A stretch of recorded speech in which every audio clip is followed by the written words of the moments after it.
ادا کرے اور یہ سمجھے کہ میں جب اس ملک کی خدمت کر رہا ہوں تو وہ ملک کی خدمت در حقیقت اسلام کی خدمت ہے، اور اسلام کی خدمت ایک عظیم صدقہ جاریہ ہے جو اس کے لیے زندگی بھر اس کے لیے ثواب کا سبب بنے گا۔ لہذا جو شخص جس شعبہ زندگی میں ہے وہ اخلاص کے ساتھ، محنت کے ساتھ، محبت کے ساتھ اور ملک کی ہمدردی اور ملک کے ساتھ جذبہ حب الوطن کے ساتھ جب یہ کام کرے گا تو انشاءاللہ ملک آگے بڑھے گا، ترقی کرے گا، اور اللہ تبارک و تعالی نے جس طرح اس کو پہلے فتنوں سے بچایا ہے اسی طرح انشاءاللہ اللہ تبارک و تعالی کی مدد شامل حال رہے گی اور ہم آگے بڑھتے رہیں گے۔ اللہ تعالیٰ کے فضل و کرم سے ہم دارالعلوم کے اندر پہلے دن سے، کیونکہ ہمارے والد ماجد بانی دارالعلوم حضرت مولانا مفتی محمد شفیع صاحب قدس اللہ تعالیٰ سرہ ان حضرات میں سے تھے جنہوں نے اس ملک کے قیام میں نہ صرف جد و جہد کی بلکہ عظیم قربانیاں دی، اور پاکستان بننے کے بعد یہ جو میں آپ کو دستور کی دفعات بتا رہا ہوں، جس قرارداد مقاصد کے تحت یہ دستور کی دفعات وجود میں آئیں، اس کو منظور کرانے میں شیخ الاسلام حضرت علامہ شبیر احمد صاحب عثمانی رحمۃ اللہ علیہ اور ہمارے والد ماجد حضرت مولانا ظفر احمد صاحب عثمانی اور دوسرے علماء کرام کا بڑا اہم حصہ تھا۔ اس لیے انہوں نے دارالعلوم کراچی جو قائم کیا وہ محض ایک رسمی کارروائی نہیں تھی کہ جس طرح اور مدرسے قائم ہوتے ہیں تو دارالعلوم بھی اسی طرح قائم ہو جائے، بلکہ در حقیقت دارالعلوم کراچی کو قائم کرنے کے پیچھے ایک عظیم مقصد تھا، اور وہ مقصد یہ تھا کہ اس دارالعلوم کے ذریعے ایسے افراد تیار کیے جائیں جو ملت کی رہنمائی کر سکیں، اور اس میں اللہ تبارک و تعالیٰ کے دین کے علوم بھی پڑھائے جائیں، اور اس کے ساتھ ساتھ ایسے لوگ بھی تیار کیے جائیں کہ جو علوم عصریہ کے اندر مہارت رکھتے ہوں اور ہر شعبے زندگی میں اس ملک کی خدمت کر سکیں۔ حضرت والد ماجد قدس اللہ تعالیٰ سرہ کا یہ ایک آرزو تھی، ان کی تمنا تھی۔ کوشش کی جا رہی ہے دارالعلوم کراچی کے اندر کہ حضرت والا کی آرزو، ان کی تمنا اور ان کے عزائم اور مقاصد کے تحت اس ادارے کو آگے بڑھایا جائے۔ الحمدللہ اسی لیے دارالعلوم کے اندر الحمدللہ ان مقاصد کو مد نظر رکھتے ہوئے وہ سارے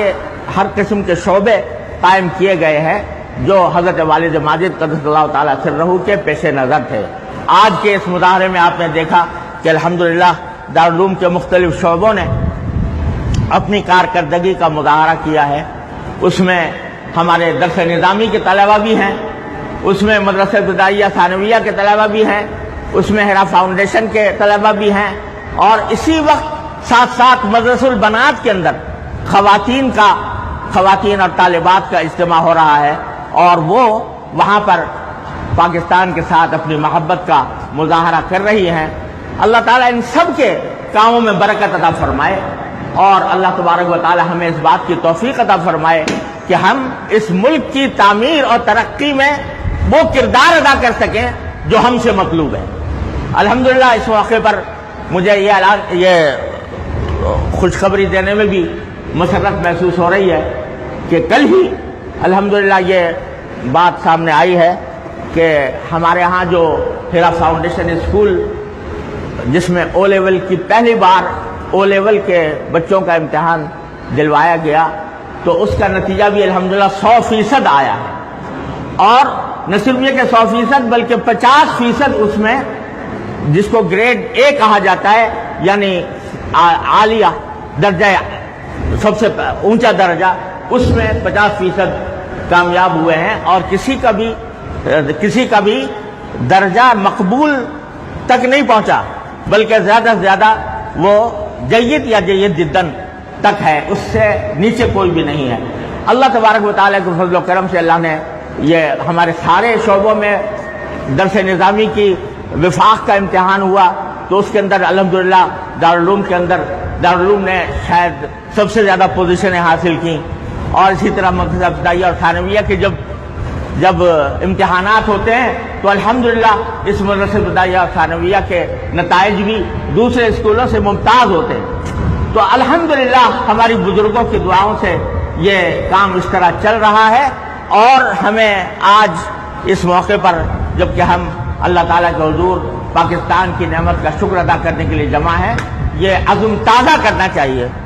کہ ہر شعبے میں جہاں بھی ہم ہیں اخلاص کے ساتھ، محبت کے ساتھ، محنت کے ساتھ اور اللہ تبارک و تعالیٰ کی خوشنودی کی خاطر اپنی پوری کوششیں صرف کریں گے۔ اور یاد رکھیے کہ یہ سمجھنا کہ جب ایک ادارہ یا ایک شخص معاشرے کے اندر کیا تبدیلی لا سکتا ہے، یہ محض شیطان کا دھوکہ ہے۔ اللہ تبارک و تعالیٰ جب کسی کو توفیق دیتے ہیں اور اس کے نتیجے میں ایک چراغ جلتا ہے تو چراغ سے چراغ جلا کرتے ہیں۔ اللہ تعالیٰ کی سنت یہی ہے۔ تو ہمیں پورے اخلاص اور اللہ تعالیٰ کی رضا کی خاطر ان تمام کاموں میں مشغول رہنا چاہیے، اور اللہ تبارک و تعالیٰ سے دعا کرتے رہنا چاہیے کہ وہ ہمارے قدموں کو سیدھے راستے پر رکھے اور ہم بھٹکنے نہ پائیں، اور اللہ تبارک و تعالیٰ اس ملک کو دن دونی رات چوگنی ترقی عطا فرمائے، اس کو ترقی اور استحکام سے نوازے، اور ہمیں اس کی تعمیر و ترقی میں اپنا حصہ ڈالنے کی پوری توفیق عطا فرمائے۔ وآخر دعوانا ان الحمدللہ رب العالمین۔ ماشاءاللہ۔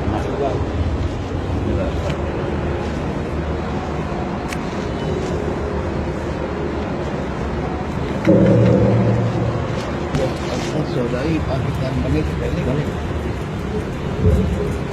پہلے کے پاکستان سے چل رہی ہے۔